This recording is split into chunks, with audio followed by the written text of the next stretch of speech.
कुछ नहीं बोली। आखिर में उसने तलवार नीचे कर दी। इसे छोड़ दो, उसने कहा। राजा को आज़ाद कर दिया गया। कुछ ही दूर पर उनके सिपाही मिले जो उन्हें ढूंढ रहे थे। महल लौटते वक्त राजा सोच में डूबे थे। सोमनाथ की बात उनके कानों में गूंज रही थी। ईश्वर जो करता है अच्छा ही करता है। उन्हें अपने गुस्से पर शर्मिंदगी महसूस हो रही थी। महल पहुंचते ही राजा सीधे कालकोठरी गए।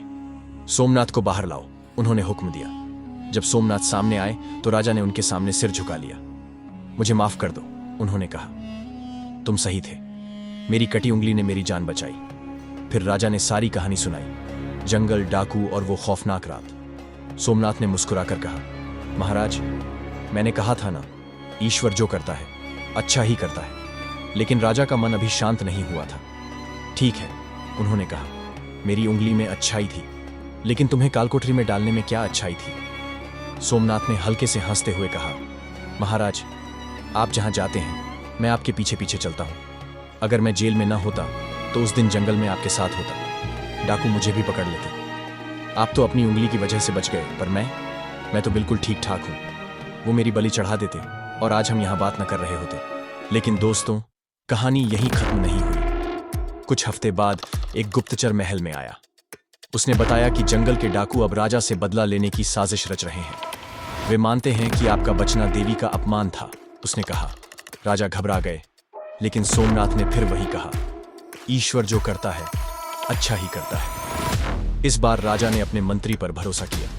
सोमनाथ की सलाह पर एक चाल रची गई। जंगल में डाकुओं को लुभाने के लिए एक नकली खजाना रखा गया। जैसे ही डाकू वहां आए, सिपाहियों ने उन्हें घेर लिया। जब डाकुओं के सरदार से पूछताछ हुई तो एक चौंकाने वाला सच सामने आया। वो कोई साधारण डाकू नहीं था, वो पड़ोसी राज्य का जासूस था, जो विक्रमादित्य के राज्य को तोड़ना चाहता था। इस साजिश का पर्दाफाश होने से राजा की जान बची और उनका राज्य पहले से ज्यादा मजबूत हो गया। दोस्तों, हम सब कहते हैं कि ईश्वर जो करता है अच्छा ही करता है, पर जब बुरा वक्त आता है तो हमारा विश्वास डगमगा जाता है। लेकिन सोमनाथ की तरह अगर हम धैर्य रखें तो हर सवाल का जवाब मिलता है। राजा को यह बात तब समझ आई जब उन्होंने खुद इसे जिया। तो अब आप बताइए, क्या आपके साथ कभी ऐसा हुआ जब बुराई में अच्छाई छिपी थी? मुझे नीचे कमेंट में जरूर बताना। और हाँ, अगर आपको यह कहानी पसंद आई तो लाइक और सब्सक्राइब करना ना भूलें। फिर मिलते हैं एक नई कहानी के साथ।